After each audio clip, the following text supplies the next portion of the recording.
Hello and welcome everyone. The scenario I've got set up here is Wounded Tiger of the game Conflict of Heroes and the expansion, or actually it's a standalone game, Storms of Steel. So this here is a Wounded Tiger, hence the name of the scenario. The tiger is immobilized, so it can't move, but it can still fire. And here we have a rescue group trying to save the tiger, and here we have some Soviet tanks that are hell-bent on destroying it. So obviously you score points as normal for destroying enemy units, and if you destroy the tiger, I believe it's, well, you get more points. I don't yet know off the top of my head just how many, but you get more points. And if the Germans manage to tow it off the board, which can be done by any vehicle, and this one, this is the first edition, so it's a normal truck.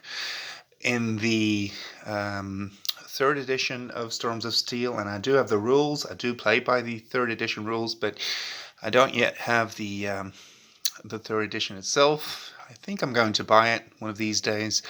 But here you have a normal truck, but I'm going to play it as if it were the, I believe it's called a FOMO or whatever, which is actually better at towing. That one doesn't just have it's still a wheeled vehicle, but also has a track, so if and when moving on a road, it can move, it has 2 bonus moves rather than 1.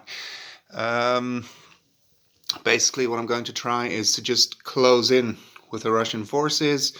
I might split them up. Then again, it might also be a good idea to just go for all of them to go for the tiger, because the Germans will come to them anyway, and if they get split up, then maybe they lose their edge. I think if you split the forces up, then the tiger should be able to deal with 2 or 3, depending on when exactly the tiger is getting spent, and the same for the T-34s. But I think it's best to keep them together and just let the Germans come to you, so to speak. So I guess that's going to be my tactic for the Russians.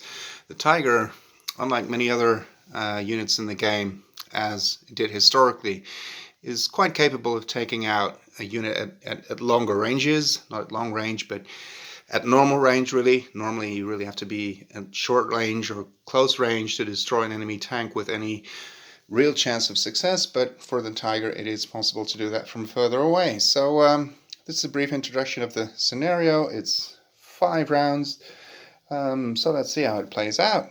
Thank you for watching.